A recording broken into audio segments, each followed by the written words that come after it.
Empezamos a grabar, eso acaba de decir el Zoom. Vamos entrando. ¡Ay, qué sala nueva! ¡Qué lindo! Bueno, bienvenidas, bienvenidos. Yo casi no entro. Gracias, Juliana. Casi no entro Bienvenidas. porque puse el Zoom del taller y entonces...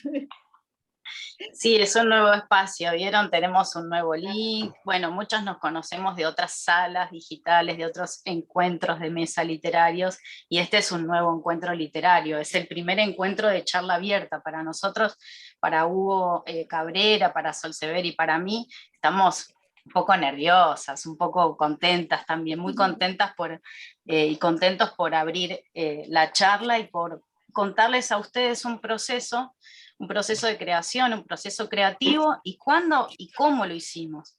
Eso que ustedes por ahí no saben cuando les llega el libro, o que sospechan, o bueno, quisieran saber, vamos a tratar de contarlo hoy y de generarles el interés, o por lo menos ese fantasmita de interés que Onetti propone y nos propuso también a nosotros.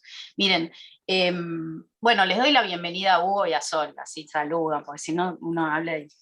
Adelante, bienvenidos. Gracias. Hola, ¿qué tal? Hola a todos. Yo tomé la posta de la apertura, así que les voy a contar que nosotros, no es que, bueno, yo no era onetiana, no sé si tampoco soy onetiana, si Hugo y Sol también son onetianos y ustedes eran onetianas y onetianos. La idea, lo que nos pasó a nosotros, o por lo menos a mí, en el primer momento de la charla sobre Onetti, o de empezar con Onetti, es que Hugo, después de hablar de otros libros, de sus novelas, de sus trilogías, bueno, no sé, llegamos al género policial en un momento, y pensamos, yo por lo menos pensé en las novelas de Hugo, la ficción de Hugo, como en clave de género policial. Y después de eso seguimos charlando, hasta que él me dice, el 22 de febrero empezamos a hablar y me dice, bueno, mira, tengo unas, miren, les digo, 30 páginas, eso me dijo. Tengo unas 30 páginas, volví a leer Onetti, con la pandemia volví a leer Onetti, él seguramente les va a contar otros detalles, que también lo van a ver en el libro, y que se había divertido mucho, que le había generado mucho placer y mucha alegría pasar por Onetti, escribir Onetti, reescribir Onetti, y dijo esto, aprendí de él. Yo no inventé nada, aprendí de él. Bueno, finalmente él termina de escribir el libro y deja de buscar eso que alguna vez había perdido, que lo llevó a escribir Onetti. Hugo, ¿vos querés contar qué te pasó? ¿Por qué Onetti? ¿Qué pasó con todo esto? Bueno, les quería agradecer que hayan venido a esta reunión para escuchar sobre un autor que tal vez la mayoría no conoce. Y le quería agradecer también a Juliana y a Sol, porque me han empujado a hacer este libro, que como dijo Juliana, cuando yo se lo mandé era un bloque entero de 34 páginas, y cuando ellas lo agarraron terminó en 103, con tapa incluida. Quiero también recordar algo, antes de contar alguna cosa, que este es el segundo libro que lanza la editorial Página Blanca, porque están también inaugurando la editorial. El primer libro hace pocos días, que fue el de Valeria Pujol Bush,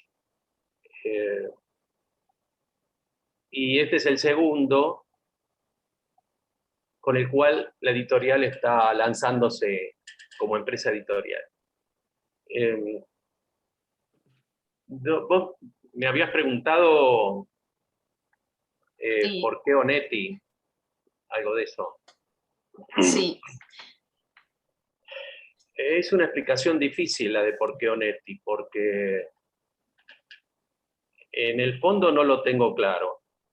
Yo recuerdo por el 60 y algo, yo tendría 18 años, 17, 18, no recuerdo bien, en una librería de la calle Andes, en Montevideo. Entré a la librería, yo siempre andaba rebuscando libros, y ahí me encuentro con un libro que se llamaba El Pozo, un libro chiquitito de pocas páginas, de un tal Juan Carlos Onetti que hasta ahí era bastante desconocido. Para mí, por lo menos, absolutamente desconocido. Y yo lo leí ese libro y no entendí mucho, pero me pegó por algún lado. Entonces lo volví a leer y después lo volví a leer, y a partir de ahí me leí todo lo de Onetti. Y a partir de ahí no solo me he leído de Onetti, sino que lo seguí leyendo siempre, porque, bueno, la explicación que puedo dar como lector, digamos, es que creo que es parecida a la de escribir. Yo creo que hay algunas condiciones internas subjetivas que hacen que uno se enganche con un autor y no con otro. Hay muchos buenos escritores, pero de alguna manera hay algún escritor, sí, bien digo, que nos dice algo íntimo de nosotros. Yo nunca supe bien qué era lo que me estaba diciendo. Así que con Onetti, y he leído de algunos autores, de varios he leído todas sus obras, pero me quedo con Onetti siempre. Hay algo en Onetti, hay una particularidad que las obras de Onetti y sus personajes, cuando uno lo lee, o al menos a mí me pasa, no quiero generalizar, pero bueno, digo lo que a mí me pasa, no es importante la trama, no importa lo que va a pasar, lo que importa es lo que le pasa íntimamente a los personajes, los sentimientos de los personajes. La realidad no importa. Y ese tránsito interno que tienen esos personajes, son todos personajes marginales, es un mundo de sueños irrealizados, es un mundo de incertidumbre. A mí, por ejemplo, recuerdo que me atrapaba esos sueños pequeños e inútiles que tenían, o inútiles vistos desde algún punto de vista, esos personajes. ¿Qué sé yo? Por ejemplo, Larsen, que se convierte en gerente de un astillero fundido, quebrado, y labura como si realmente ese astillero fuera a funcionar. El mismo Larsen que inventa o quiere hacer el prostíbulo perfecto, por ejemplo. Yo pienso, y a mí me hacía pensar, que hay diferentes tipos de sueños. Hay sueños que nos acercan a nosotros mismos y hay sueños que nos alejan de nosotros mismos. Creo que los que nos alejan de nosotros mismos son esos sueños que nos genera la sociedad, el marketing, el éxito y todo ese tipo de cosas. Y los otros sueños que nos acercan a nosotros mismos son pequeños sueños, aparentemente. Incluso visto desde gente como nosotros, de clase media, los sueños de los pobres o de los marginados no cuentan, son inútiles, digamos, porque ese es otro mundo. Y ahí eso es lo que me atrapaba de Onetti, ese otro mundo, de esos personajes, porque al final, ¿cuál es la diferencia entre el Larsen, me refiero a los sueños, el Larsen que quiere poner en marcha un astillero fundido, lleno de piezas sueltas y arrumbradas por todos lados, digamos, porque ya no, es un astillero que está quebrado, y el gerente de una multinacional, por ejemplo? ¿Por qué uno es válido y el otro no? ahí es donde yo digo que posiblemente el sueño del Arce lo acerca a sí mismo, y el sueño del gerente de la multinacional lo aleja de sí mismo y lo convierte en otra cosa, pero no en una persona. Estoy esquematizando, obviamente, porque si Sí, no tendríamos que hablar y discutir un montón. Pero bueno, básicamente es lo que a mí me atrapa de Onetti, el interior de sus personajes, esa marginalidad que es otro mundo, que tiene sus códigos, sus reglas, sus sueños, y el que nosotros en general no entendemos nada. Pero cuando leemos a Onetti, la sensación mía es que transitamos por el interior de las personas, por eso yo vuelvo una y otra vez, porque además Onetti en su escritura es un tipo que no se anda con vueltas, ni con florcitas. Va al hueso cuando te dice algo y te pega fuerte, y en ese mundo que parece no tener salida, hay cosas, hay valores, hay sueños, hay cosas, hay buenas cosas y muy malas cosas, pero es otro mundo. Hugo, una cuestión en base a lo que dijiste. Vos hablaste de Onetti en relación a sus personajes, el Onetti real en relación a los personajes, a cómo impactan estos personajes o cómo han impactado para vos desde el Pozo en adelante. Y hace unos meses, yo voy un poquito para atrás, cuando empezamos el proceso de charla, de creación del libro, de cuando descubrimos que era un ebook, un libro digital. Hoy estamos presentando un libro digital que requiere una lectura, digamos, digital. Bueno, cuando empezamos, vos dijiste que había una base en este trabajo, y acá creo que es Onetti autor, Onetti el hablador, Onetti el que vos elegís traer en este libro, además de todos esos personajes y obras, es que se dicen de un autor, dijiste, se dicen muchas cosas, pero lo que me interesa es lo que dice el autor mismo. Y Sí, trajiste a Onetti. bueno, sí, bueno, así se hizo el libro. Yo tenía pendiente una entrevista con Onetti. Mm. Y Onetti se murió. Una vez cruzamos un par de cartas con Onetti, ahora les cuento. Y bueno, eso quedó por ahí. Y, y no sé si fue la pandemia o qué, pero por ahí volví a revisar a Onetti y de pronto dije, esto que vos decís, Juliana, yo no quería leer lo que dicen de Onetti, yo quería que Onetti me dijera lo que piensa, de él, de sus personajes, del mundo, de la política, de todo, de la vida, del amor, de todo lo que, pero que me lo dijera él. Entonces, un día me puse, yo tenía este, eh, 3 ensayos que hablaban sobre él, y empecé por ahí, porque en esos ensayos, si bien eran ensayos que hablaban críticamente de la obra, la desmenuzaban de distintos lugares, pero para poder a veces explicar ciertas cosas, ponían frases de Onetti, de lo que él decía.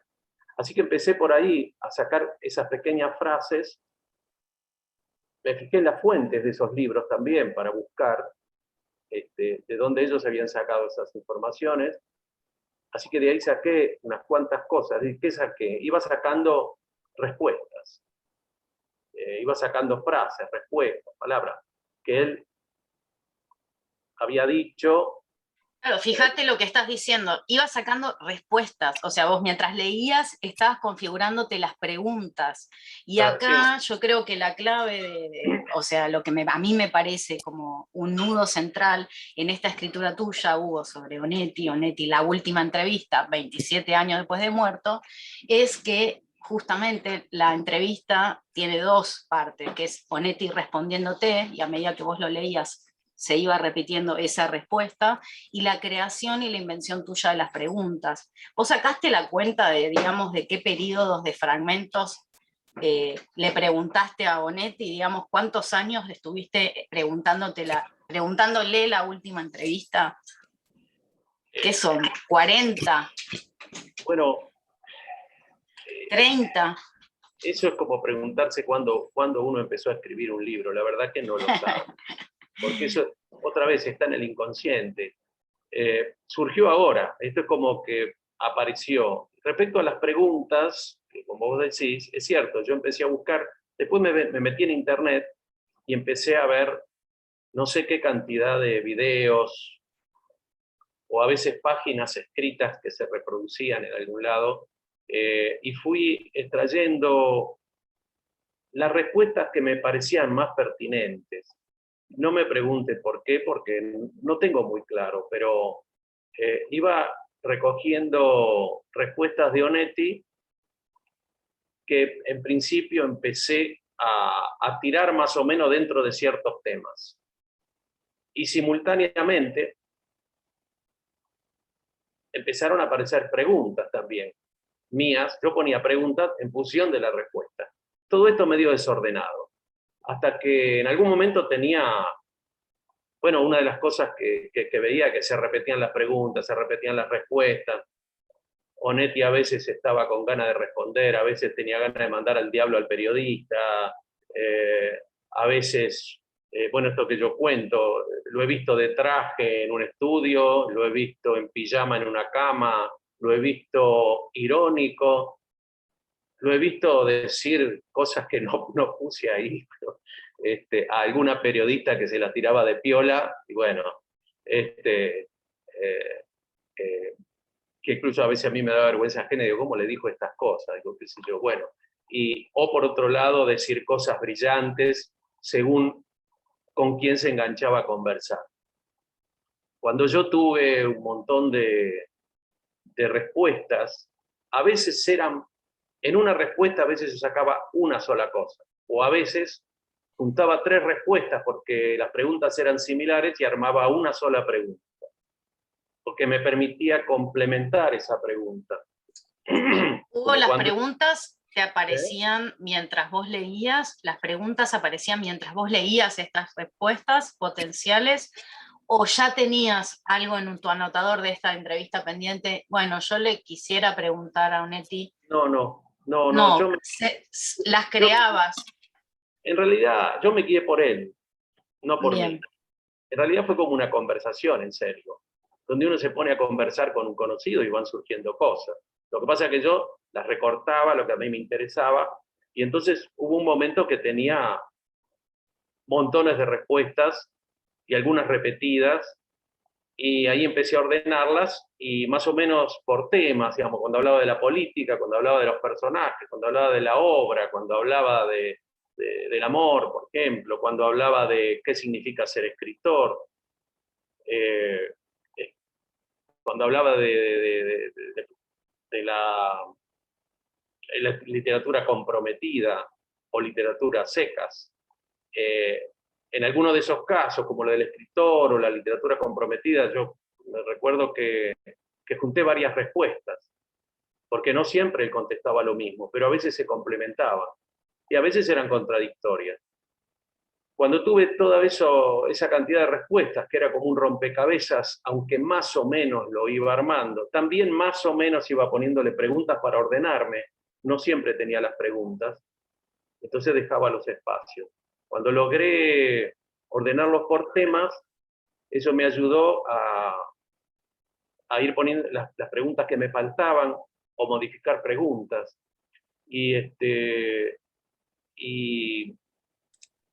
Bueno, y así fue que lo llevé hasta el final, digamos.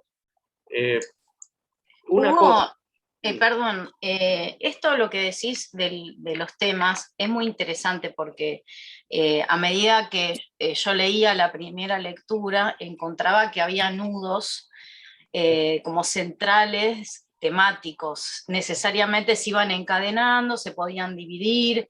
Yo lo que hice fue buscar otros modelos de entrevistas narrativas, encontré otras entrevistas como todos estos años de gente, de Kupchik, Christian Kupchik, que entrevistaba autores y narraba, pero era distinto porque era como un cuento, o sea, narraba el encuentro y después algunas preguntas. Esto era para mí a la vez de que era muy elocuente y tenía mucho humor, y una está muy cómoda leyendo Onetti, como si estuviera con esa sensación de que te reís a cada rato, pero vas aprendiendo porque te tira oficio, tira contexto.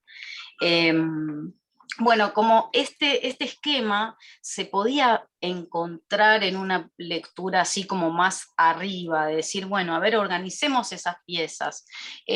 Por ahí lo que podemos hacer es mostrar el libro para que las personas que no lo han visto puedan ver ese índice con nuestra tapa, para que encuentren, o vean, observen esos Onetti que nosotros y nosotras encontramos en el momento de la creación. Sí, Voy a perdón. hacer una aclaración, Sí. que es lo que le da sentido a todo este trabajo, porque si no, no tendría sentido.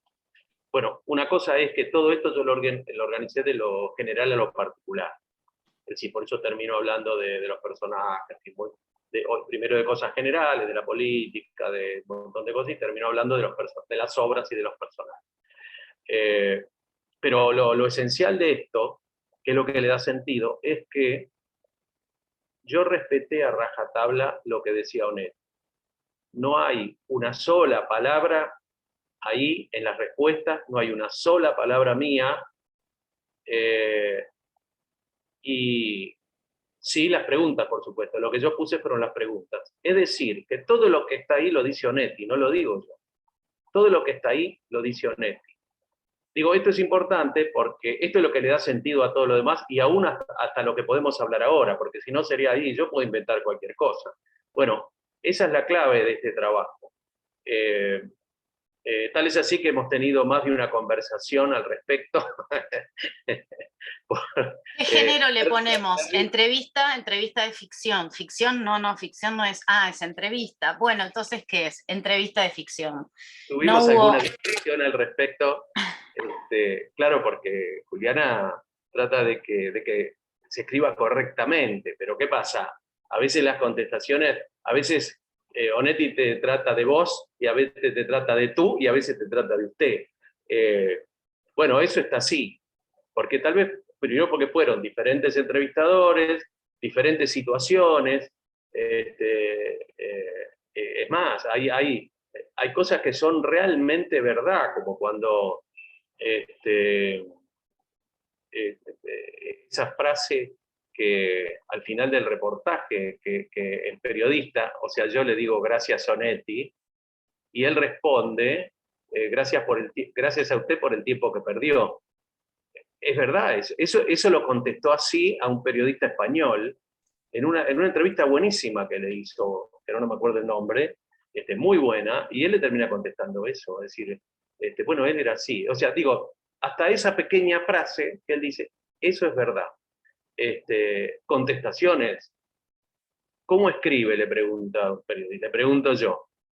Estupendamente, dice él. Le contesta eso al periodista.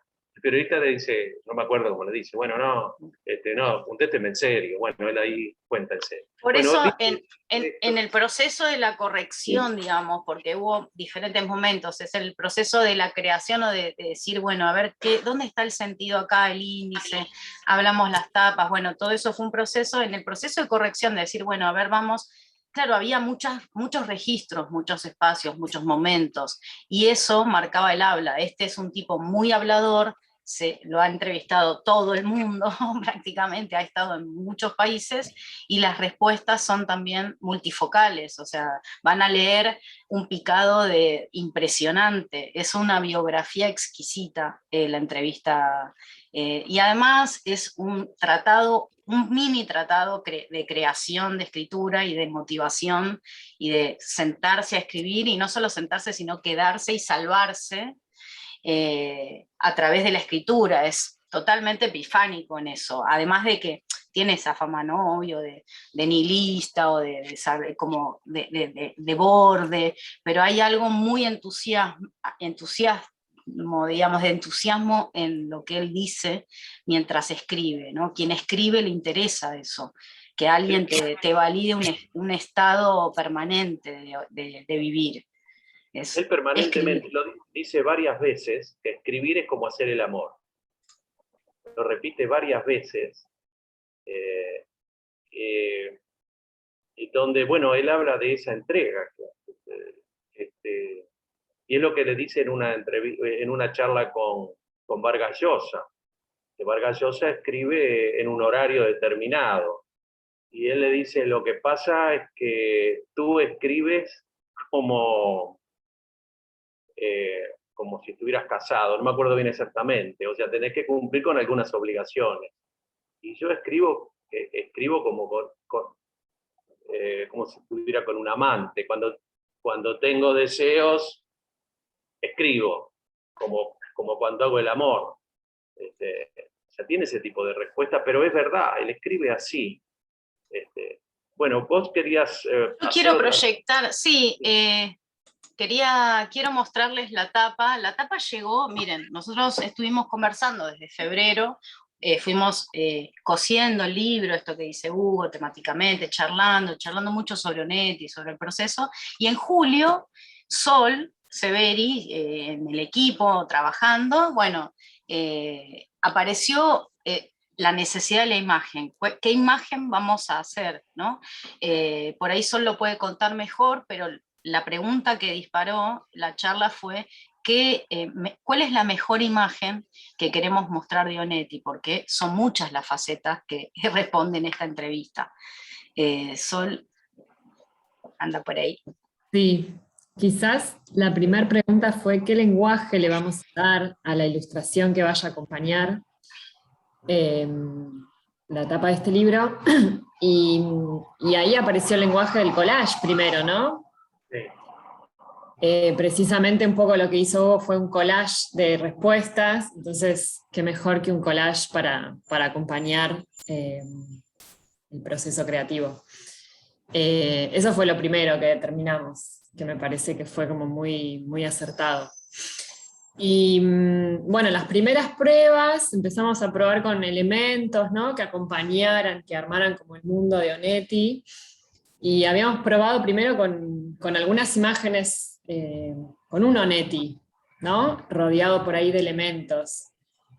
Y en ese proceso apareció como, bueno, ¿cuál es el Onetti que queremos mostrar de todos los que aparecen? Vos ya lo relatabas, Hugo, y son los que aparecen en el libro, ¿no? Las muchas facetas de Onetti.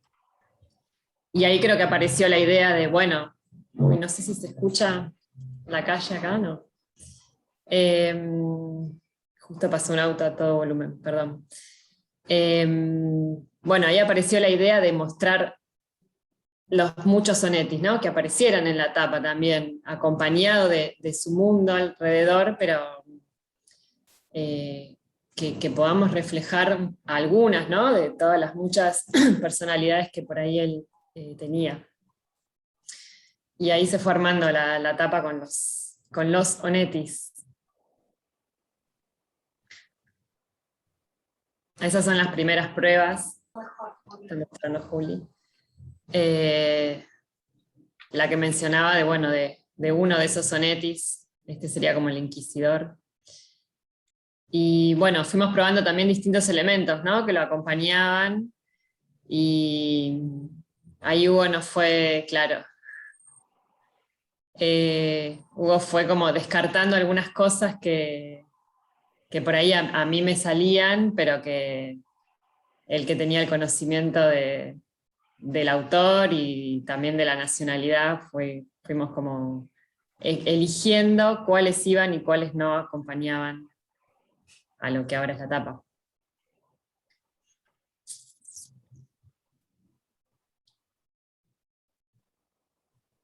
No sé si vas a compartir algo más. No sé si se ve la que acabo de compartir. Sí, esa es otra de las primeras pruebas, con otro Onetti, con los escritores, que decidimos que no hacían falta después. Detalles. ¿Qué es lo que se prendía fuego, no? En algunos se prendía fuego los libros, después se prendía fuego la máquina de escribir. Algo se tenía que prender fuego, eso estaba claro. Bueno, él prendió fuego la ciudad que creó. Por esto. Bueno, la presencia del río, ¿no? Que era como que está muy presente en sus lecturas, pero después determinamos que no hacía falta para la imagen, que no era tan pertinente. Y ahí sí aparecen, bueno, las pruebas que ya fueron con los muchos Onettis, que también decidimos que era muy acertado ir por ahí. Ahí aparecieron. Estas son, lo que está mostrando son las distintas etapas de cómo fuimos trabajando el collage y cómo fue llegando a su punto final. Estos ya son los últimos, esto no. Estos. Bueno, apareció el tango, ¿no? Ujú.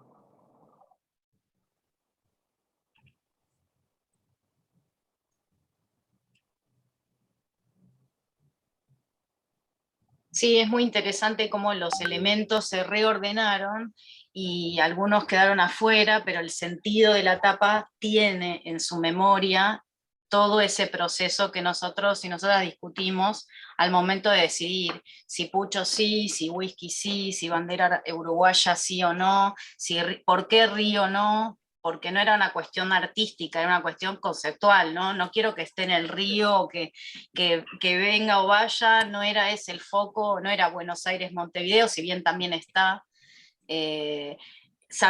Hugo sabía que el incendio, como dice Sol, el fuego tenía que aparecer.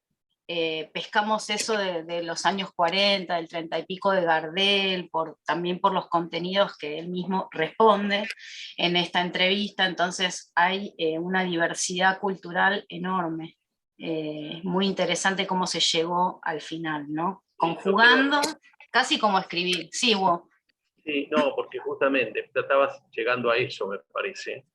Bueno, yo creo que después de haber leído tanto a Onetti y después de haber hecho este trabajo de esta entrevista a Onetti, yo veo la tapa y veo que esa historia está ahí. Veo a los Onetti que yo pude ver o pude conocer a través de todo este trabajo. Pero algo a lo que vos también estabas llegando es que esto fue un trabajo en equipo. Fue interesantísimo, porque lo que yo le había mandado a ellas era un mamotreto enorme lleno de preguntas y respuestas. Y ahí empezó todo un trabajo de selección, de temas, de títulos, de índices, de índice de nombres de autores, etcétera, etcétera. Y eso terminó en un libro. Y yo tuve la sensación durante todo ese trabajo en equipo que, en mi caso, con lo que era la entrevista esta, se había producido una recreación de la entrevista. No es la misma en las palabras, por supuesto, pero puesto ahora con todo ese trabajo que fue en equipo, porque lo discutas, todo lo que explicaba Sol acá, que lo explicó rapidísimo, llevo meses de discusiones y de trabajo, y lo de Juliana, y de ida y vuelta, la palabrita, la palabreja, más espacio, menos espacio, le ponemos tal... o sea, un trabajo enorme, pero muy lindo ese trabajo, y por eso digo que al final del trabajo a mí me resultó como una recreación de todo esto. Y me parece, lo quería resaltar porque las editoriales en general no trabajan así. Uno tira ahí el original y te mandan alguna galera para que cambies algo, vuelve y aparece el libro.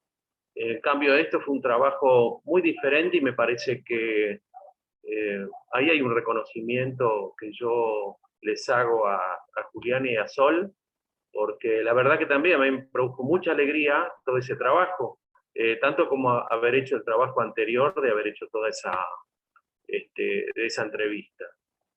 Y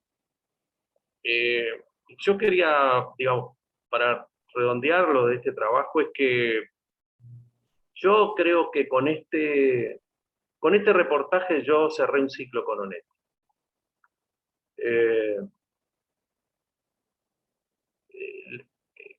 Con lo que escribí y con lo que yo acabo de decir del trabajo que hicimos con Juliana y Sol, no está desligado eso tampoco.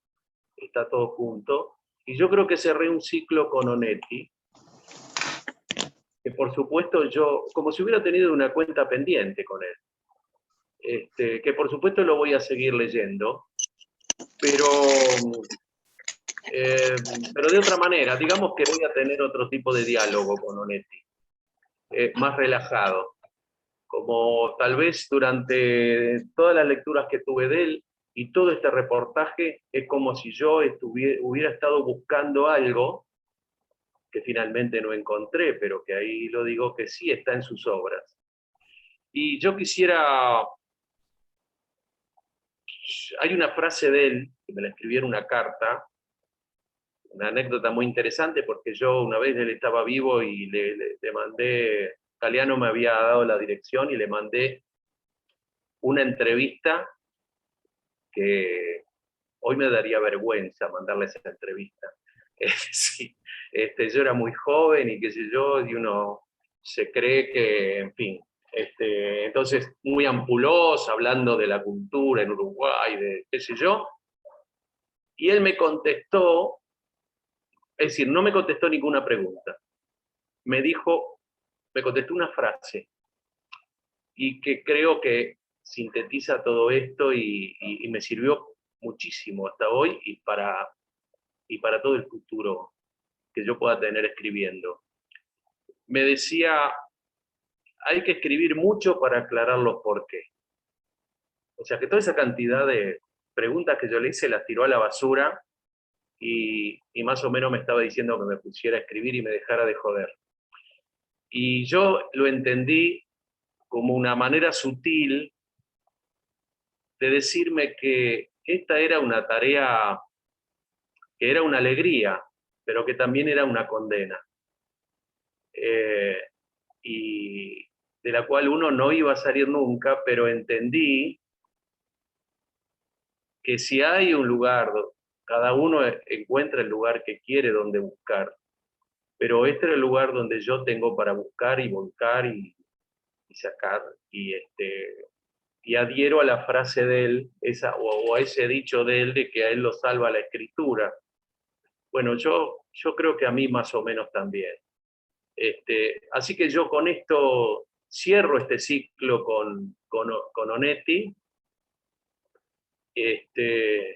y me siento como más tranquilo para empezar a releerlo de otra manera y tener otro diálogo con él.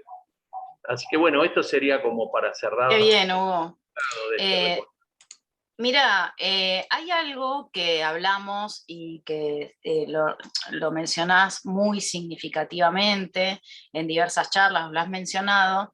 Miren, nosotras hicimos una apertura y Hugo dedica este libro a los protagonistas de la generación crítica que nos legaron una llave que perdimos, dice.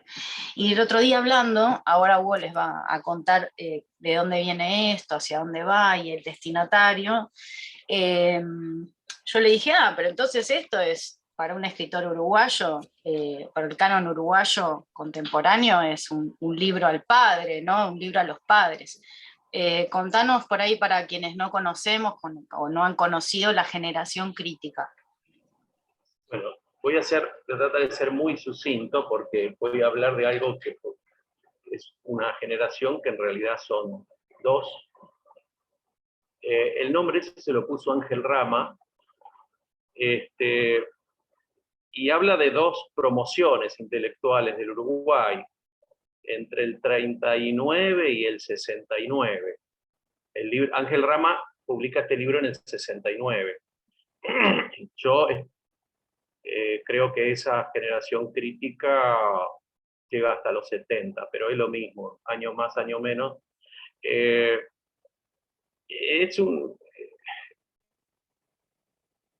Esta generación crítica, que vuelvo a decir son dos,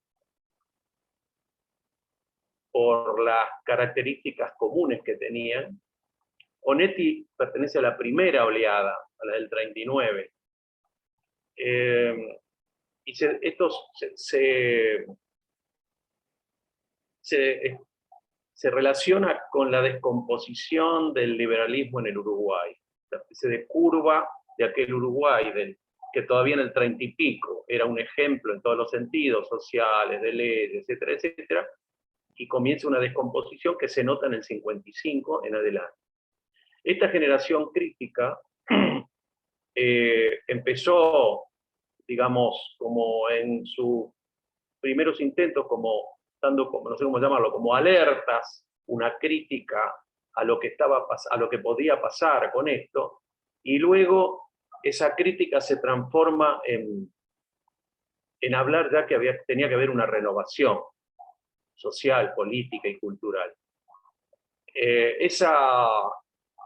Esos 30 años que pasaron esta generación crítica, quiero aclarar para que se entienda que esa generación crítica fueron nuestros maestros, nuestros profesores, nuestros artistas, nuestros sindicalistas, que nos inculcaron una manera de ver la realidad de una manera muy crítica, y que si bien él la termina en el 69, yo la termino un poco después, digamos, porque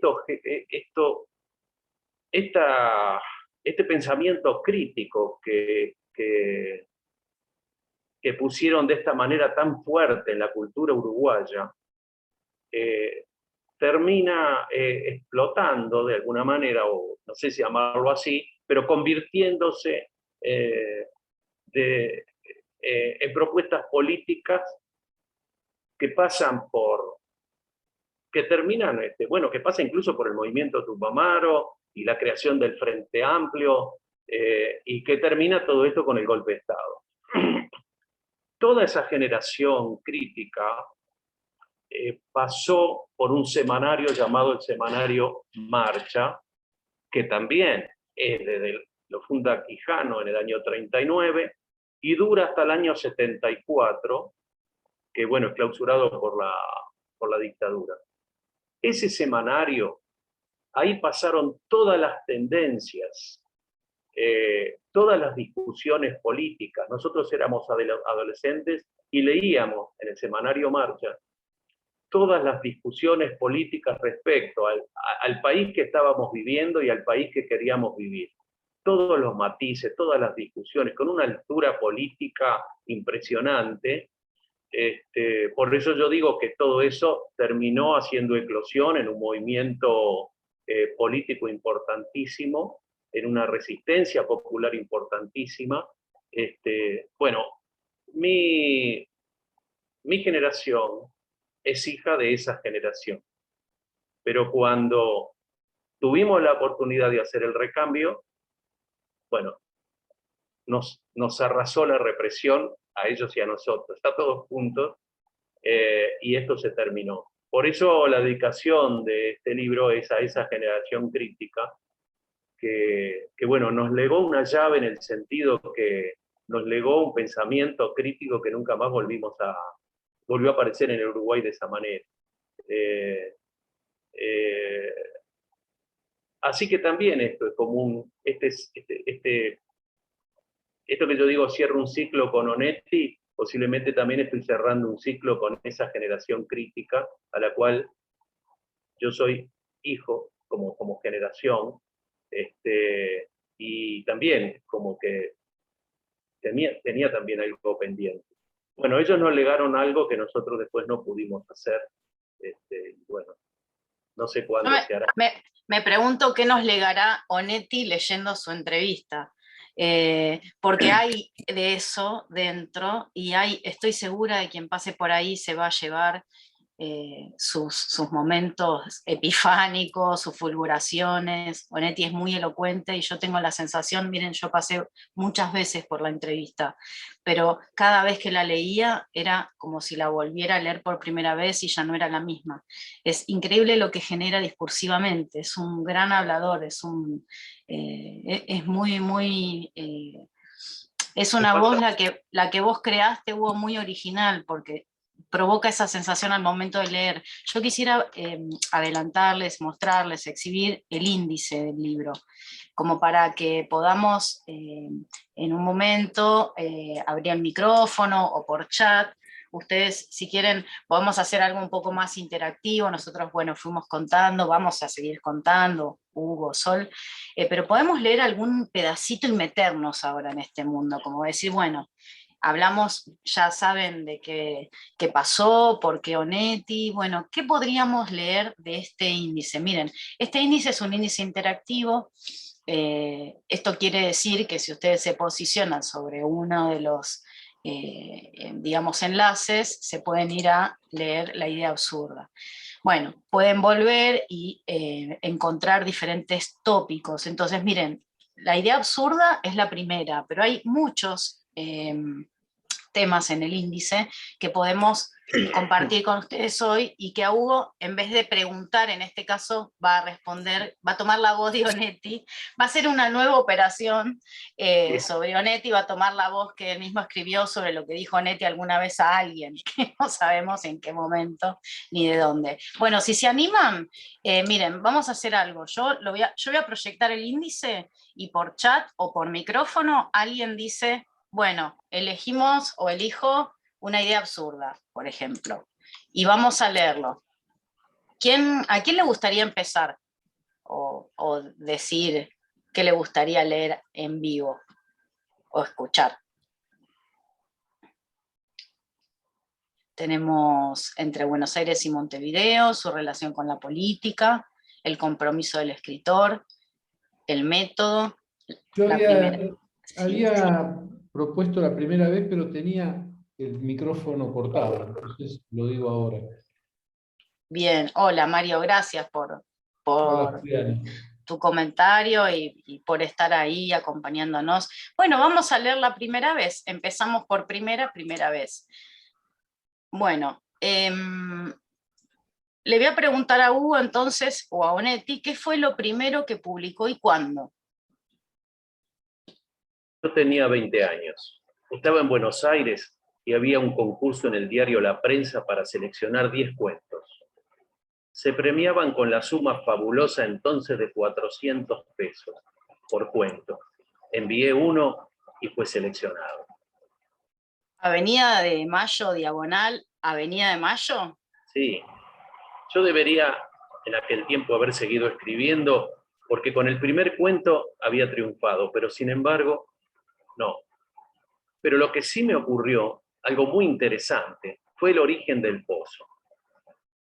Habían prohibido que se vendieran cigarrillos, gran medida drástica, una medida de gobierno fabulosa de los militares de Uriburu, que prohibía la venta de cigarrillos los sábados y domingos. Entonces, todos los viciosos fumadores nos hacíamos nuestro stock el viernes para poder soportar la vida del sábado y domingo. Y un viernes me olvidé.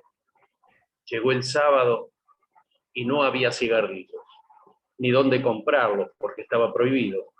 Entonces tenía un mal humor espantoso. Tenía tal mal humor que me senté en la máquina de escribir, que no era mía tampoco, y escribí 32 páginas que eran el pozo. Así que ese personaje que se llama Eladio Linacero es el producto del mal humor de un Onetti de 20 años. Porque hay muchas cosas ahí que después la gente burra las atribuye a Onetti, pero hay muchas cosas que son de ese personaje. Muy bueno. Acá me parece que me parece interesante achacarle, ¿no? Derivarle el mal humor del autor, pasar por el narrador directamente por arriba y tirarle esa mochila al personaje. Y esto de que el tipo escribía para ganar plata, ¿no? 400 pesos, a ver, el primer cuento, ese periodo juvenil también de buscar el premio, de escribir para que te conozcan. Un fervor. Y reapareció el pozo, mirá, en el relato de hoy. A ver, yo voy a volver al índice, a ver si tenemos alguna inquietud más de índice. Saben que cuando, bueno, en una de las lecturas de Onetti, encontraba que era su biblioteca estaba en movimiento. Hablaba de autores y autores y autoras y autorías y autorías y autorías, y todo el tiempo traía personajes, no solo de sus libros, sino personajes que lo rodeaban, el mundo que lo rodeaba intelectual, de escritura, de premiaciones. Entonces, bueno, y su veneración a grandes maestros, a Faulkner, ¿no? Sus reconocimientos, era como una biblioteca abierta. Entonces, también lo que se nos ocurrió fue facilitar la lectura y hacer un índice de nombres, porque acá, además de que hay un Onetti hablando, hay un Onetti exponiendo una biblioteca, y eso es muy interesante también, porque rápidamente podés encontrar Bueno, la literatura uruguaya del momento en el que él está hablando, bueno, los maestros de escritura, bueno, la política del momento, a través de anécdotas y estas respuestas que Hugo fue generando. Así que van a encontrar también en el índice un índice de nombres, valga la redundancia. Quiero hacer una aclaración del Pozo para quienes les gusta escribir y para que se queden tranquilos. Onetti, cuando publicó esa novela, hicieron 500 ejemplares y vendieron 50. Y pasaron 25 años para que esa novela fuera reconocida. Así que tuvo un tiempito por ahí perdida. Parece que alguien, algún crítico por ahí descubrió a Onetti y dijo, upa, pero esto resulta que revolucionaba la literatura hispanoamericana. Pero bueno, le pasó un tiempito, nadie le daba mucha bolilla. Así que bueno, digo para tomarse... Hay esperanza, hay esperanza. Sí, los que escribimos, tomémoslo con calma. Bueno, ¿a quién le gustaría preguntar o referir ahí un contenido del día de hoy? ¿Quién se anima? Acabamos de leer la primera vez del índice. Tenemos muchos enlaces. A ver, ¿tenemos algo en el chat? Miramos el relato policial. Muy bien. Tenemos el relato policial y el compromiso del escritor. Hola, Su, ¿cómo estás? ¿Todo bien? ¿Qué tal, Juliana? Bien, qué bueno que te animaste a tirar un género. Es un gran tema el relato policial. Vamos a pensar por acá. Bueno, voy a preguntar. Y Hugo, tomás la posta y respondemos igual. Usted es un apasionado lector de novelas policiales. ¿Es que busca acaso el crimen perfecto?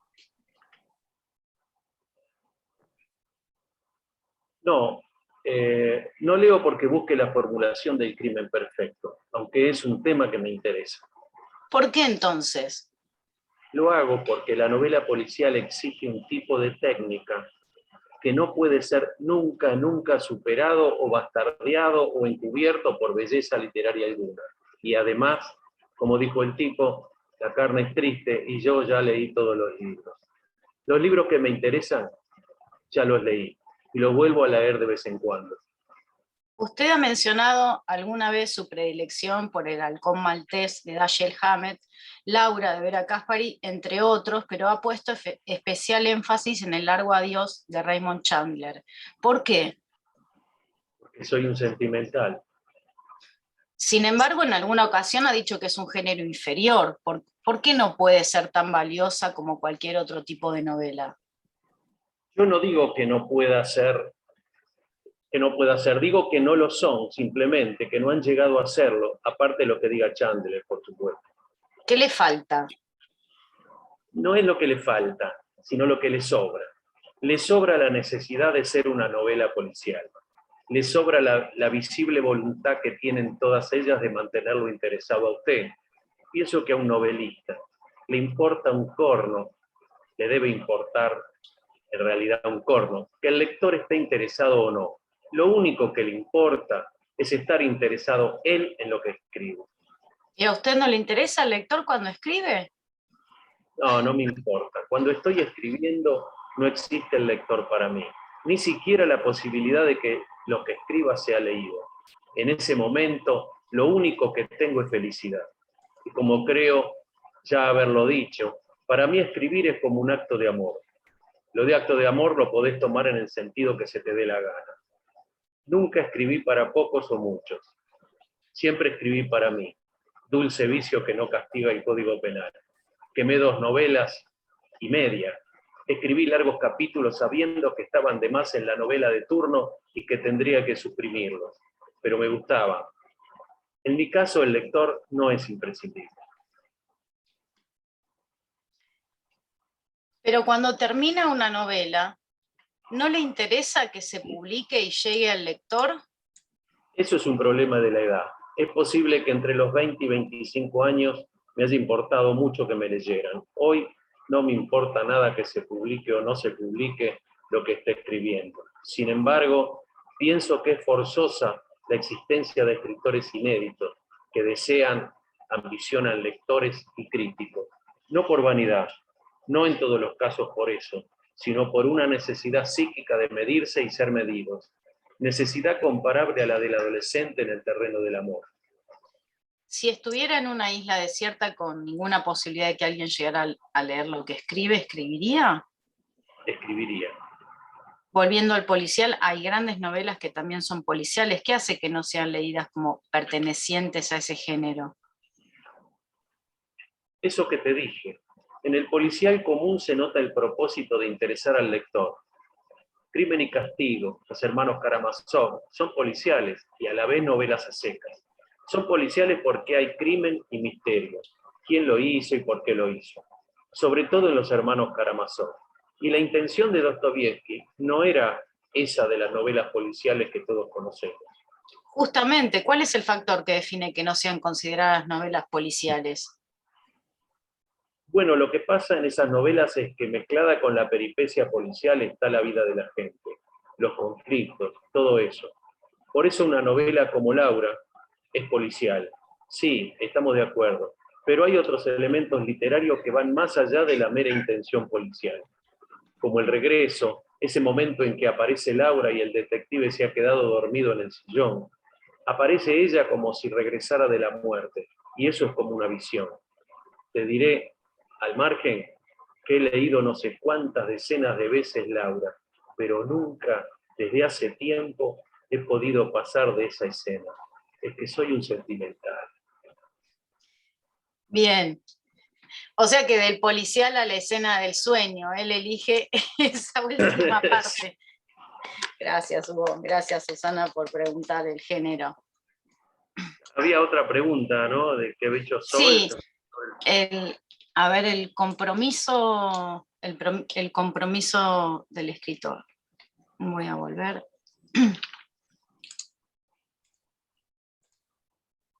¿Compromiso del escritor era? No. Lo teníamos en el chat como una pregunta de alguien. Ah. Sí, está. El compromiso del escritor. Hablando de Vargas Llosa, él dijo una vez que el escritor es un disidente constante, que no acepta la realidad como es o como él cree que es y trata siempre de corregirla. ¿Cómo lo ve usted?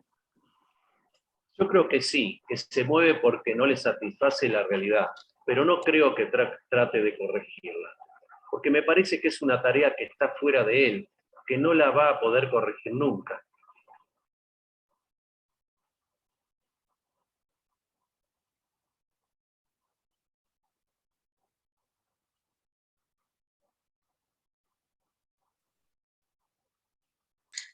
Un segundito, perdón que se me fue la...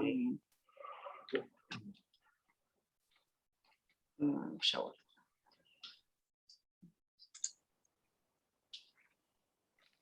Yo decía que echarle la culpa de lo que te pasó, al mismo que me hizo desaparecer los libros. El mismo bueno, que... aparece el fantasma de Onetti, el espectro de Onetti en la sala. Exacto. Bien, ahí vamos. Si querés volver a la respuesta. Yo creo que sí, que se mueve porque no le satisface la realidad, pero no creo que trate de corregirla, porque me parece que es una tarea que está fuera de él, que no la va a poder corregir nunca. ¿Qué piensa de la literatura comprometida? Alguien inventó el término y el destino del escritor comprometido. Soy inocente. El único compromiso que acepto es la persistencia en tratar de escribir bien y mejor, y encontrar con sinceridad cómo es la vida que me tocó conocer, cómo es la gente condenada a convertirse en personaje de mis libros. Los que están comprometidos de verdad, sinceramente, y hacen buena literatura, contra eso no tengo nada que decir. Me parece muy bien. Como que me sigue pareciendo genial el libro de Malraux sobre la condición humana, que es literatura comprometida. Pero después, que se le dé el visto bueno a toda clase de literatura de regular para abajo, por el solo hecho de estar comprometida, me parece injusto, me parece absurdo. Me parece que la literatura es un arte y que hay que ser un artista para ser bueno en literatura. El que pretende dirigirse a la humanidad o es un tramposo o está equivocado. El que quiera enviar un mensaje, como se ha reiterado ya tantas veces, que encargue esta tarea a una mensajería. Simplemente debe ser buena literatura. La mía solo está comprometida conmigo mismo. Que no me guste que exista la pobreza es un problema aparte. Siguiendo con el tema del escritor y la política, hay quienes han tenido que dejar de escribir para militar en política. Dije alguna vez, hace muchos años, que si un escritor deja de hacer literatura para dedicarse a redactar folletos de propaganda, que nadie se haga cruces en homenaje a un inexistente sacrificio. El escritor no era escritor, sino político. Cuando un escritor es algo más que un aficionado, cuando pide a la literatura algo más que los elogios de honrados ciudadanos, que son sus amigos o burgueses con mentalidad burguesa, que lo son del arte, con mayúsculas, podrá verse obligado por la vida a hacer cualquier cosa, pero seguirá escribiendo, no porque tenga un deber a cumplir consigo mismo, ni una urgente defensa cultural que hacer, ni un premio ministerial para cobrar. Escribirá porque sí, porque no tendrá más remedio que hacerlo, porque es su vicio, su pasión y su desgracia. El periodismo, que es un oficio tan afín, puede llegar a ser muy absorbente y conspirar contra la vocación del escritor. Si deja de escribir literatura es simplemente porque acaba de encontrar su verdadero camino. Cuando se tiene que escribir, hay siempre una hora para robar al dueño del diario, al sueño o al amor. Bien, bueno, podemos dejar acá en el robo de horas de la vida para ponernos a escribir. Y uno le roba a su vida y a su patrón, a su patrona, horas de sueño para escribir. Bien.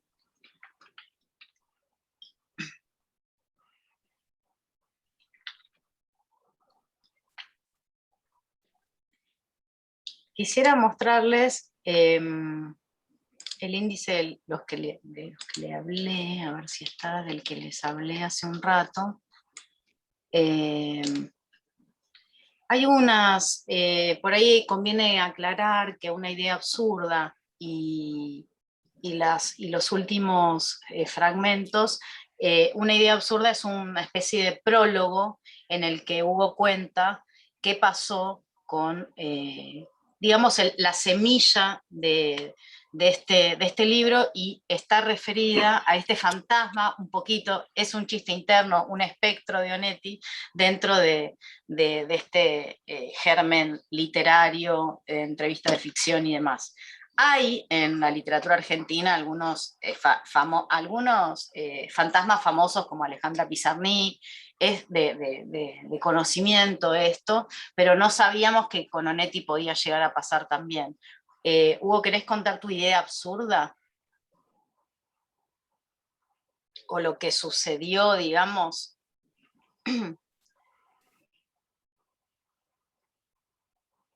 Podemos dejarla abierta, ¿eh? Se la dejamos a quienes quieran pasar.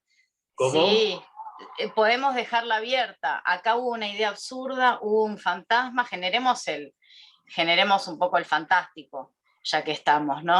Acabamos de salir del género policial, del compromiso. Bueno, demos un elemento fantástico como para generar la intriga. Acá hubo algo que no sea yo, y bueno, hubo como un llamado casi a la escritura de este libro. No, me quedé pensando porque lo de la idea absurda fue porque algo que yo conté al principio de que le quería hacer una entrevista a Onetti, y sí también pensé que era una idea absurda hacerle una entrevista a un muerto, o sea que yo no podía hablar con él, así que recurrí a todo lo que expliqué, todo esa búsqueda de respuestas, que al final de todo eso, en algún momento tuve la sensación que realmente estaba hablando con Onetti. De hecho, lo que dice Juliana, sobre el fantasma, porque sí, uno hay momentos que se pone a hablar con el otro, porque en realidad yo tenía que hacer una entrevista, así que yo me tenía que situar en alguien que le está haciendo preguntas. Así que Onetti para mí no debería estar muerto. En el camino de todo eso pasan algunas cosas. Todo había empezado, antes de hacer el reportaje, yo quise leer La vida breve, un ejemplar que yo tenía de hace muchos años y que nunca hubiera prestado. Bueno, esa vida breve no la encontré. Y de todas maneras dije, bueno, lo tomé como, debe estar por ahí, dije, y empecé esta entrevista, empecé a recortar cosas, empecé a entrevistarlo a Onetti. Después volví más adelante a buscar La vida breve, no la encontré. Y esa vida breve no apareció nunca. La vida breve es una novela donde es el comienzo de toda es donde empiezan sus personajes y funda Santa María, la ciudad de Santa María, que varias novelas después la va a incendiar. Así que durante todo ese camino, muchas veces tuve la sensación de que Onetti me hacía algunas trampas, porque hay algo que no escribí ahí, le dije a Juliana, porque me iban a decir que yo exagero. Yo tenía 3 ensayos de los que había empezado a sacar material, y en un momento ya estaba bastante avanzado todo esto, la cantidad de material, no tan armado el reportaje. Cada tanto volvía a corroborar un texto, una palabra. De esos 3 libros de pronto me faltaron 2, y me volví loco buscándolo. Dije, bueno, más si sigo adelante. Entonces le atribuía a Onetti estas trampas, de haber perdido La vida breve, la de sacarme de adelante los 2 libros que lo tenía de consulta. Y cuando ya había prácticamente terminado todo, muevo unas cajas para sacarla de un lugar para otro, se cae una tapa y ahí adentro estaban esos 2 libros que yo no recuerdo haberlos puesto ahí. Así que los agarré, corroboré algunas cosas y a la vez encontré ahí unas hojas, unos diarios, estaban amarillos y resquebrajados de muchos años, donde rescaté algunas cosas interesantes que me hicieron también reír mucho de Onetti, de algunas cosas, y que me hicieron pensar. Creo que hoy me habías preguntado algo, Juliana, sobre eso. Digo, esos materiales tan viejos, ¿cuándo habré pensado yo hacerle una entrevista a Onetti? Tiene que haber pasado muchos años. No me acuerdo la fecha de esos diarios, pero eran del 70 y pico. Y entonces yo me pregunté cómo es que había guardado ese material como si alguna vez lo fuera a necesitar. Es más, ni siquiera me acordaba que lo tenía. Así que, digamos, lo que a mí me lleva a pensar respecto a la creación, esto es igual que escribir una novela, un cuento, o lo que sea. Normalmente uno se fija en eso cuando está impreso, o en este caso digitalizado, está terminado. Pero lo que uno no sabe, y creo que nadie sabe, es cuándo fue que empezó a pensarlo por adentro. Hasta que en algún momento sale, y me parece que así son los procesos de la creación. Por eso cuando uno dice, ¿cómo fue que lo escribiste? ¿O cuándo lo empezaste a escribir? Y uno tiene que pensar una respuesta racional para dejar conforme al otro, pero la verdad es que tiene que mentir, tiene que inventar, sé yo. Y le empecé, no sé, tal fecha, tal hora, porque me senté, yo tenía pensado, mentira. Al menos a mí me pasa así. Uno lo va pensando en el camino, lo va armando en el camino, le va saliendo, y a veces uno se propone una cosa y le sale otra. Tal es así que esto, digamos, a pesar de que yo digo, todo lo que está dicho ahí lo dice Onetti, pero lo recorté yo, es decir, quién sabe por qué recorté de tal manera determinadas cosas para que el sentido del reportaje fuera algo que tampoco sé, y que cada uno verá cómo lo vea Onetti a través de ese reportaje. Y seguramente si uno empieza a mirar otros reportajes, va a encontrar otras respuestas. Y tal vez armaría un reportaje diferente al que yo armé. Entonces hay algo, digamos, que Onetti lo hace muy bien en sus novelas, y vuelve al tema de esta ambigüedad que hay entre la realidad y la ficción. La verdad que uno no sabe muy bien dónde está parado, qué es verdad o qué es mentira, incluso cuando tiene que decirlo. Y yo seguramente he dado algunas explicaciones para que me entiendan, y que en el fondo no las sé exactamente. Y por eso me quedo con esa frase que dije antes, ¿no? Hay que escribir mucho para aclarar los porqués. Hugo, me parece, a mí, a partir del relato y de lo que estás contando y lo que estás compartiendo con las personas que están de la pantalla para allá, estoy muy tentada de preguntarle a público a quién se les ocurriría entrevistar. Yo voy a dejar la pregunta así picando para que ustedes piensen si quieren compartir a partir de esta por ahí asociaron o pueden asociar y decir, bueno, che, qué buen método, yo entrevistaría a tal. ¿A quién, de escritora, a qué referente literario les gustaría entrevistar? Mientras ustedes piensan eso, por ahí podemos leer un pedido de Luis que pidió que pasáramos por el apartado que se llama Las influencias. Yo voy a volver un poquito al libro, mientras, si ustedes quieren compartir esos nombres, esos escritores, escritoras. Miren, Luis preguntaba por las influencias, y acá nos vamos a los maestros, de los que ya hablamos un poquito. ¿Leemos dos preguntitas de esto, Hugo? Usted tiene mucho de Faulkner. Mucho, especialmente en un libro que se llama Para esta noche, basado en una historia que me contaron dos anarquistas que habían disparado de España. Era una historia contra Negrín y contra el Comité de No Intervención. Yo estaba escribiendo una cosa totalmente distinta, pero aquello me impresionó de tal manera que me puse de inmediato a escribirla. En ese tiempo trabajaba en la agencia Reuters en Montevideo. Estábamos en tiempo de guerra y las noticias de Londres empezaban a llegar de madrugada, por la diferencia horaria.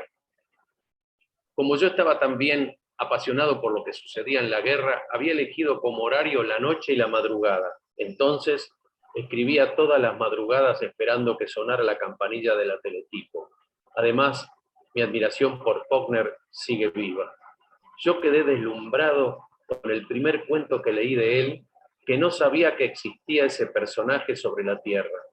Un día, por casualidad, compré una revista donde había un cuento de Faulkner que creo que es el mejor de los cuentos de él, que se llama Todos los aviadores muertos. Después, claro, conseguí toda la obra de Faulkner. Todos coinciden en que mi obra no es más que un largo, empecinado, a veces inexplicable plagio de Faulkner. Tal vez el amor se parezca a esto. Por otra parte, he comprobado que esta clasificación es cómoda y alivia. A mí me parece cierta influencia de Dos Pasos también. A Dos Pasos lo podés mencionar, acaso por Tierra de Nadie, y allí es incluso discutible hablar de influencia de Dos Pasos, porque la forma de la novela se debe más que a Dos Pasos al hecho de que tenía que entregarla a un concurso. Era una novela muy extensa que había ido escribiendo sobre gente conocida. Si Dios les conservó vida a esa gente, yo te podría presentar ahora a todos los personajes. Me acuerdo de una madrugada cuando una personaje, creo que se llamaba Violeta en el libro, y en la vida real debió llamarse algo así como Rosa, para no salirme de la floricultura, me llamó por teléfono de larga distancia, desde Buenos Aires, en medio de un rumor de orgía, para preguntarme qué era aquello que sus amigos andaban diciendo, que había una novela mía donde aparecía ella. Y bueno, yo le dije, no, mijita, vos qué tenés que ver con eso. Y era exactamente un calco de ella, Violeta, Rosa. Por eso te digo que Dos Pasos no fue un metejón. Reconozco su calidad y creo que Manhattan Transfer es lo mejor que escribió, como reconozco la calidad de Hemingway y me gusta. Pero a Hemingway siempre lo sentí lejos. Lo leí como lector, en cambio con Faulkner, sí, entro, me enloquezco, soy yo quien está escribiendo. Roberto Al, un elemento que quedó fuera de tapa, pero que sin duda es parte de la memoria de este collage y de la tapa que quedó. Roberto Al es otro escritor que ha dejado su huella en usted. En el caso de Roberto Al es muy distinto. Los dos vivíamos en Buenos Aires, alrededor del año 30. Art conocía mucho más profundamente que yo el ambiente de Buenos Aires, sobre todo el ambiente de Lampa y también al pequeño burgués bonaerense. Lo que más admiraba es que veía vivo al Buenos Aires que yo conocía, en la obra de él. Veía que los personajes eran absolutamente reales. Me permitió además conocer a varios de esos tipos marginados, no marginados por gusto. Y eso me interesó mucho. Me ayudó mucho como experiencia personal. Es el último tipo que escribió novela contemporánea en el Río de la Plata. El único que me da la sensación del genio. Como dijo un amigo de él, Roberto Art, era Dostoyevsky traducido al lunfardo. Muy bonito, muy bonito. Bueno, sí. Yo te había comentado, porque bueno, tal vez un poco para cerrar la cosa, ahí en Siguiendo la Pista, yo te había dicho la posibilidad de, a los que se molestaron estar hoy presentes, los que no están presentes no se van a enterar.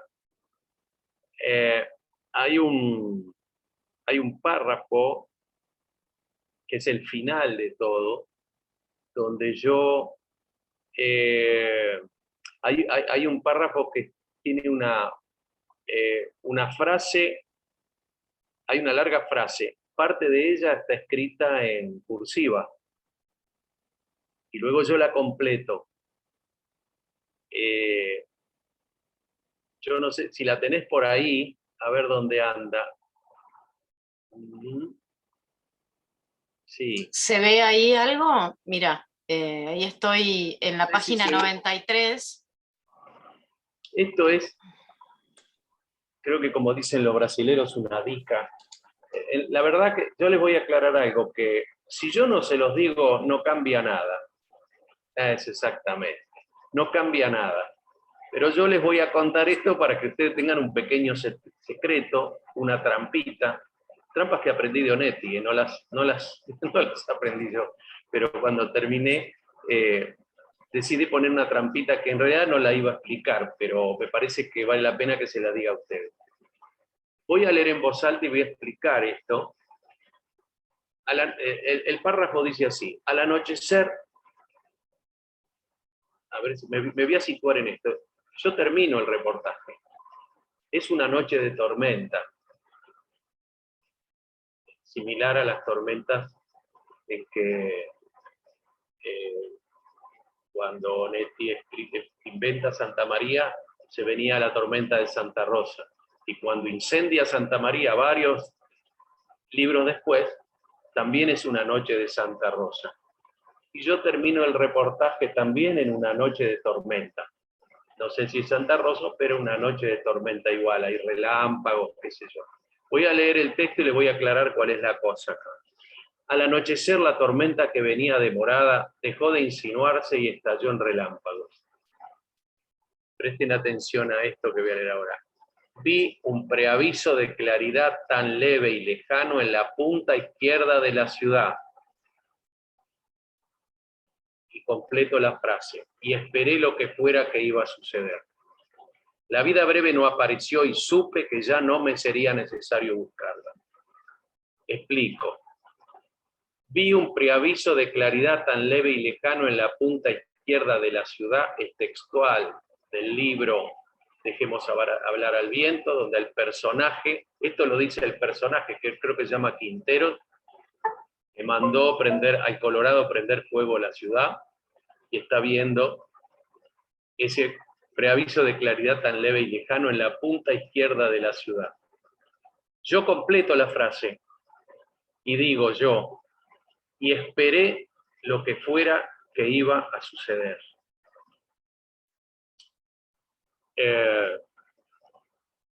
Acá se encima o se mezcla lo que lo que dice Onetti con lo que digo yo en una sola frase. Es el momento en que Onetti incendia Santa María, su personaje incendia Santa María, y es el momento en que yo concluyo el reportaje, que también termino con algo. Por eso yo digo, y esperé lo que fuera que iba a suceder. Él con el incendio y yo lo que iba a suceder con este reportaje. Esto es una seña, no sé cómo llamarlo, una dica, dicen los brasileños, para que no altera nada si nadie se entera, pero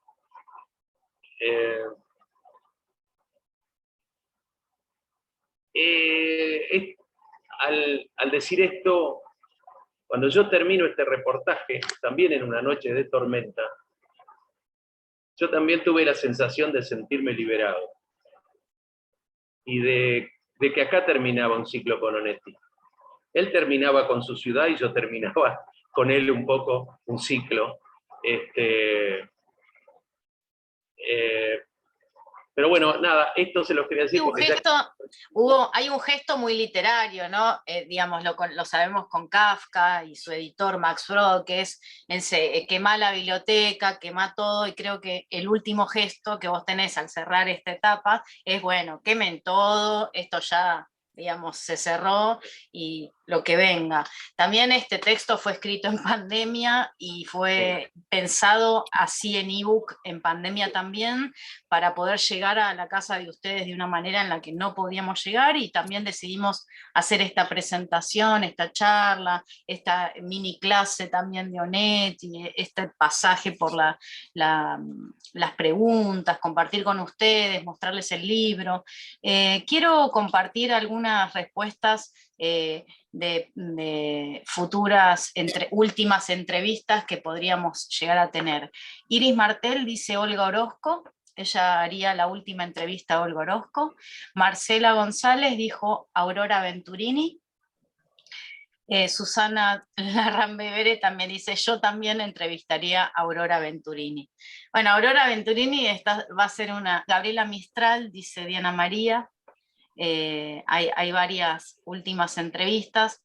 Yo, mientras tanto, quiero mostrarles que como libro digital, ustedes lo pueden leer en sus tablets, en su compu, en el celular, en donde ustedes lean digital, y pueden, si están en la compu, hacer una edición muy sencilla. Cuando ustedes lo abren, quiero mostrarles que el Explorer o el buscador que ustedes tienen pueden contar con agregar texto en donde quieran como nota, dibujar, bueno, así, resaltar, que es lo que yo hice recién, y también borrar. O sea, pueden borrar lo que hicieron y demás. Con lo cual, digamos, es sencillo, no, si ustedes quieren como hacer un estudio o sus propias marcas sobre esta entrevista, lo pueden hacer sencillamente. Eso quería aclarar y bueno, abrir Está bueno eso, porque yo necesito eso que acabas de enseñar. Hago mucho eso y lo que hago es imprimir, porque no sé cómo resolver imprimir, y voy subrayando en el papel, pero bueno, bárbaro. Son herramientas sencillas y bueno, van a ver que, bueno, quien quiera, tenemos una manera de que a quien le guste pasar por Onetti o no lo tenga, sé que hay gente en la sala que ya lo tiene o que ya lo leyó o está en proceso de lectura, pero para quienes no lo leyeron, nos pueden escribir al sello, a Página Blanca editora, @gmail.com, y nosotros les comentamos. Preparamos una plaquita para mostrarles cómo hacer. Es muy sencillo, nuestro sello es chico, y en el caso de este título digital no entramos en Amazon y en otras corporativas digitales, así que es muy sencillo.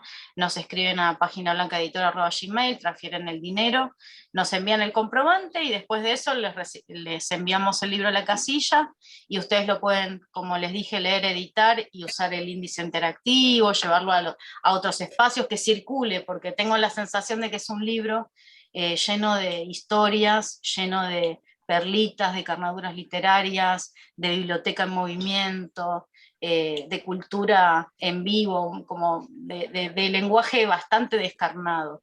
Así que no me extraña que hayan pensado en Venturini o en ese tipo de escritores, ¿no? Y escritoras que inventan versiones de sus vidas y sin duda los personajes están en su literatura. Así que por ahí podemos ir cerrando y agradecerles la presencia a todas, a todos, a todes. Bueno, la verdad que sí, les Hugo, dale. les agradezco que hayan estado todo este tiempo escuchando, porque muchos no lo han leído, entonces es una entrevista. No han leído a Onetti, muchos, y tampoco esta entrevista, que tiene sus complejidades, y bueno, les agradezco la paciencia, porque no es fácil estar atrás de una pantalla todo el tiempo, no es lo mismo que en forma presencial, pero bueno, ojalá les guste.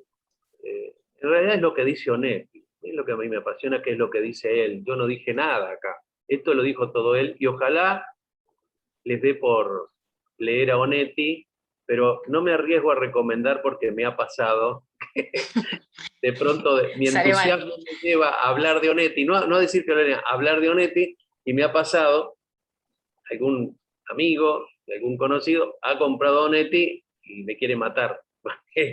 No es... No, eso no. Tal vez Mirá, pensé que ibas a decir, muchas gracias por haber perdido todo este tiempo con nosotros, sí. Les agradecemos haber estado.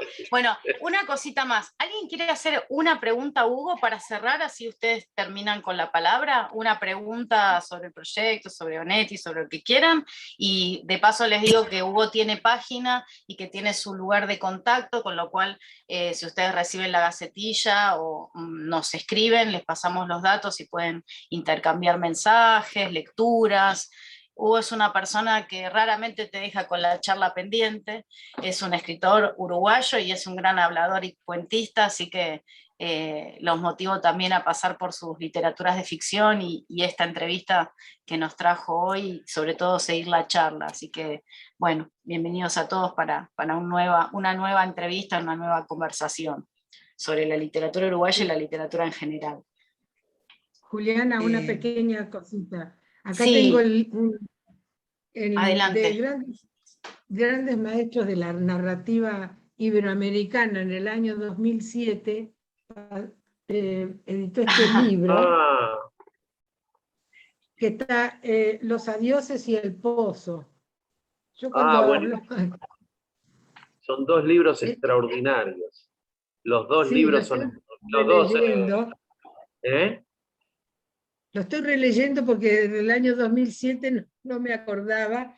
Excelente, excelente, sí. No, es excelente, es excelente. La verdad que son dos libros que yo creo que hay que leer de Onetti. Me alegra que estén sacando o sea, que esté en movimiento. Te das cuenta la operación que se genera, ¿no? Se dan cuenta. Ahora aparece la biblioteca en movimiento. A mí me pasó al momento de editarlo, fui a los cuentos, fui a ver qué tengo, qué había dicho, ¿no? Como esa necesidad de conocerlo, de encontrarlo otra vez. Bien. Buenísimo. Ojo. Sí, a ver, voy a volver a la galería si se ven. No, sí. Yo traje el otro día de la biblioteca pública donde soy socia las novelas breves. Y me acuerdo que hace muchísimos años había leído El astillero, o sea que ahora tengo gran curiosidad por por releerlo. Y a Hugo le digo que me parece un trabajo extraordinario, creativo, muy original, realmente jamás se me hubiera ocurrido a mí una cosa semejante. Así que muchísimas gracias, porque es una gran experiencia de escritura esa, la que vos realizaste. Realmente un trabajo hermoso. Hermoso, muchas hermoso, gracias. muy interesante. Un gran trabajo, muy intenso de organización, de búsqueda de material y de mucho amor por Onetti, indudablemente, ¿no? Eso es lo fundamental. Mirá, yo le decía a Juliana y a Sol parece un trabajo enorme. La verdad que yo no lo sentí como un trabajo enorme. Me divertí durante todo ese trayecto muchísimo, y cuando quise acordar lo había terminado. Es cierto que estuve muchas horas, pero solamente si, si estás tan compenetrado con un autor y tanta necesidad de comunicarte con él de alguna manera, y también, eso que yo dije antes, había algo pendiente con él que yo no lograba dilucidar porque, no lo sé tampoco, no me interesa tampoco, digamos, resolver eso, pero pareciera que esto que hice fue una manera de terminar con lo que yo decía, un ciclo con él y empezar otra manera de relacionarme con él, de tener otro diálogo. Me obligó a releer, es curioso, releer las novelas que incluso había leído hace muchos años, y parece que las leía por primera vez, o no por primera vez, pero la disfrutaba de otra manera, con otra profundidad, con otro conocimiento, como si lo conociera más, digamos, ¿no? Así que bueno, para mí fue muy lindo, no hay sacrificio ahí. No lo pensé como sacrificio, pero sí como un trabajo intenso que lleva con mucho amor, pero que lleva mucha atención y todo. Sí. Muchísimas Claro. gracias, realmente. Muchísimas No, gracias. bueno, gracias. Gracias a todos. Felicitaciones. Gracias a todos y a todos por estar. Gracias por escuchar atentamente, por estar ahí, por el interés, por acompañarnos, por acompañar a Hugo. Fue una charla muy enriquecedora. No, gracias a ustedes por invitarnos, gracias a Hugo por compartir este trabajo tan interesante. Leí algunas cosas de Onetti hace muchísimo tiempo, voy a volver. Hay que volver. Hay que volver. Después les enviamos también un extracto que preparamos del libro para que pasen por unas hojitas también, y que Sol preparó y que también las compartimos con la Gacetilla en su momento, pero se las podemos enviar, así que escríbanos y seguimos en contacto. La próxima última entrevista, no sé qué dirá la Copa Literaria, pero ya veremos, a ver qué se trae Hugo entre manos. Y ustedes también, con Venturini o quien fuera. Gracias en realidad, no lo que yo me traigo entre manos. Entre vos y Sol ya me tiraron varias cosas hace rato. No soy yo el que lo trae entre manos. Me están tirando. Perfecto. Contemos algo. Nosotros nos encontramos media hora antes para preparar el encuentro. Ya venimos preparando, miren, desde agosto venimos preparando una presentación, digamos, ¿no? Después resultó esta charla, esta clase, este encuentro con ustedes. Pero mientras estábamos conversando, Hugo planteó un tema que es el tema de si se puede escuchar la lectura, si se puede pasar a un formato audio.